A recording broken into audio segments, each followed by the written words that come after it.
Hi everyone, thanks for joining me today. We're gonna have a quick look at the new Fujifilm Instax printer, the Fujifilm Instax Share SP-2. As the name says, this is the second model of Instax printer that Fuji is releasing. Here is the SP-1 that I've been using for the past couple of years, and I have to say has been a great tool to use, but maybe a bit slow to print, and the resolution of the print was very low. So Fuji is saying that the resolution is now much better with the SP-2.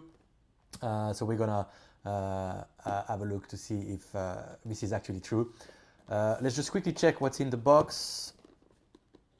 I just received this one yesterday from Amazon, where I pre-ordered it.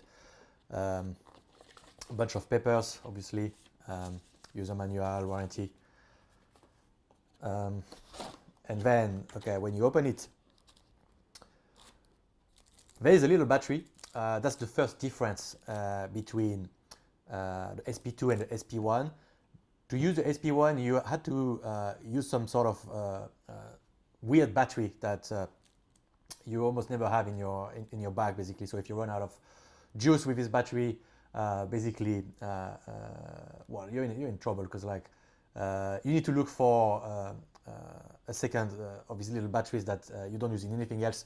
So that was a little bit weird to use this battery in the SP-1. So now there's a rechargeable battery, which I think is an improvement on its own. Here is the printer itself, obviously. I ordered the silver one. Comes in two versions, golden and silver. But I chose the silver one because I don't have a golden iPhone. And as I said, the battery now is rechargeable, so you also get a cable to recharge it. And that's pretty much it for the box. So if you put the two printers next to each other, you can see that the SP-2 is a little bit taller, I'd say, than the SP-1, but it's not as wide as the SP-1 is. Okay, so if you compare it from the side, they're actually as fat, I would say. But overall, the SP-2 looks a little bit thinner and refined, I would say, even though it's a little bit taller. So let me put the battery in it, and we will run a quick first test of it. So you put the battery in the bottom of the printer like that. It's actually not that easy to put in, to be honest. We need to load a little bit of films. I have some Hello Kitty film right there, which I think is gonna look great, but more importantly, it will be easier basically to compare the SP-2 with the SP-1, because like the SP-2 prints I'm gonna make will have this Hello Kitty pattern, so it will be really easy to know exactly which prints came out of which printer. So this is very similar to the SP-1. You just open the back like that. There is a yellow dot here, so you align the yellow dot of the film with the yellow dot in the back of the printer. And normally, as soon as you put some film in it, the protection layer of it is coming out. This is not a print. It's all black and it's normal. We're basically ready to go right now, so let's just jump in it and have a look. So let's run a quick test. I turned on the SP-2. The battery is almost dead because I didn't charge it. This is completely out of the box just now. I've connected my phone to the network that comes out of the printer. I've launched the Instax Share app. I'm selecting my picture. Let's find one that I want to print, like a portrait. Okay, this one. Okay.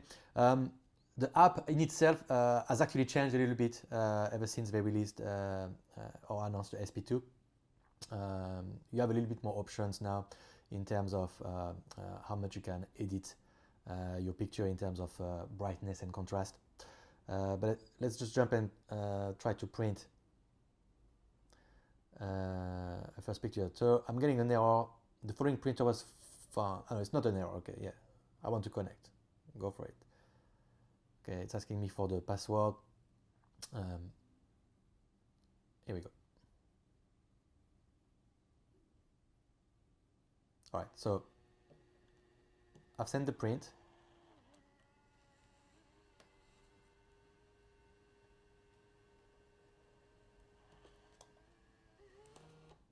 And it just come out like that. Okay, so as you can see, I'm using this Hello Kitty pattern, but you know, you can use pretty standard white pattern if you prefer. But that way will be very easy to compare the same print taken with the SP-2 and the SP-1, or printed with the SP-2 and the SP-1.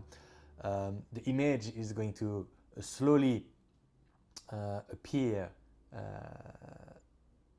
on the Instax film, and while this is happening, what I'm going to do is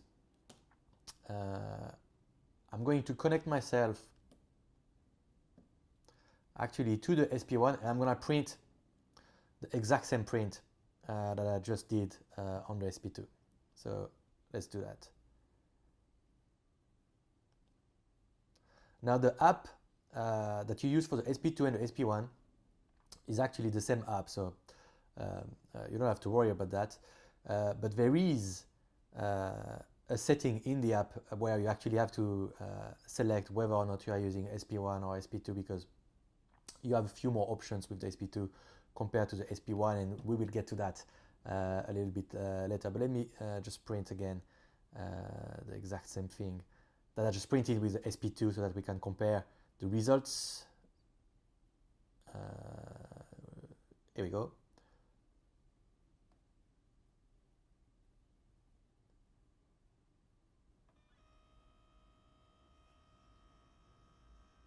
You can see as well that what we're doing is that the printing process before the film gets out of the SP-1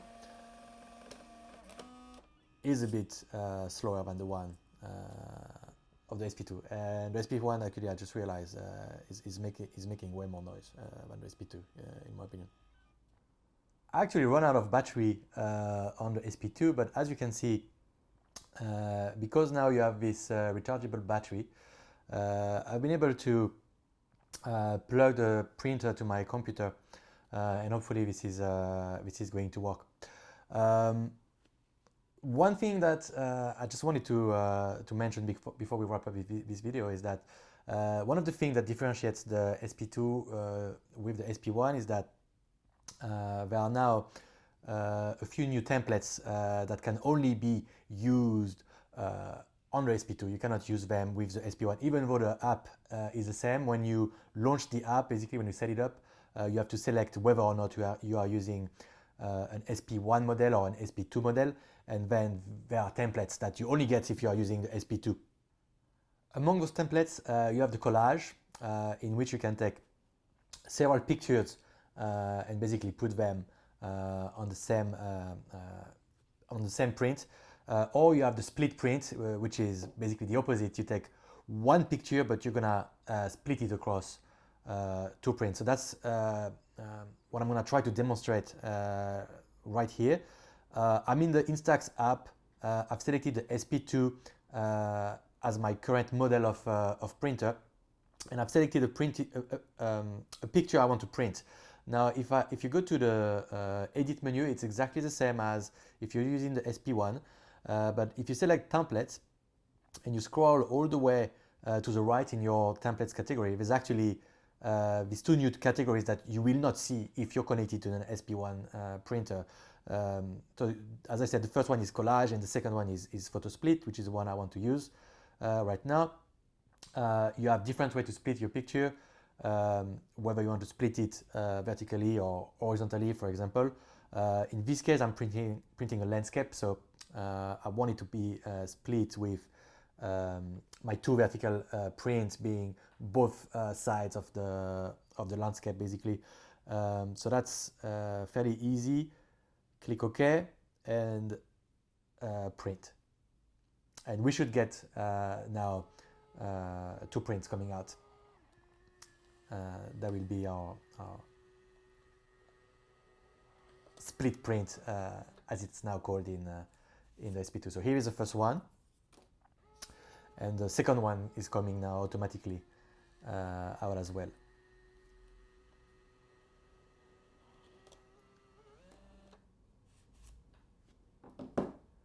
So the printing is complete. We just need to wait for the photo to appear now.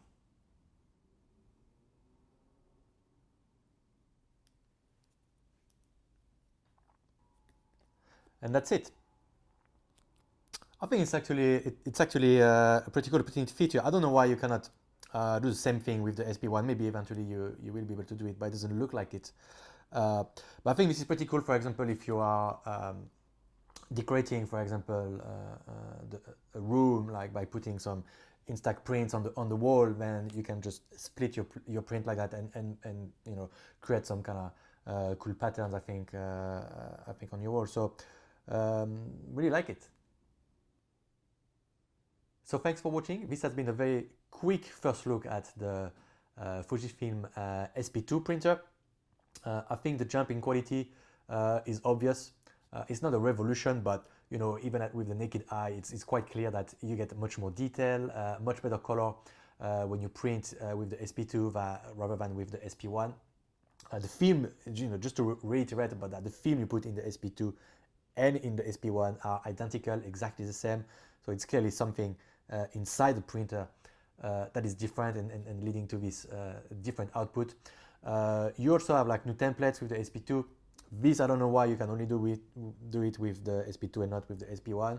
I think it's a little bit cheesy. I think they could bring those new templates to the SP-1 as well. But in any case, you know, I've just done a couple of prints, but the improvement in terms of quality is obvious to me. So definitely I would recommend, you know, if you don't have any Instax printer, I would recommend jumping directly to the SP-2. And even if you have the SP-1, I think you know, the rechargeable battery, the better quality of prints, and the new templates make the SP-2 almost like a no-brainer in my opinion. So I hope you enjoyed it. To see more about Fujifilm products, you can come and visit my blog, or if you're interested in Japan and especially the Japanese shrines, you can follow me on Instagram, where I very regularly post a lot of pictures of very various shrines across Japan. So I hope to see you there. See you.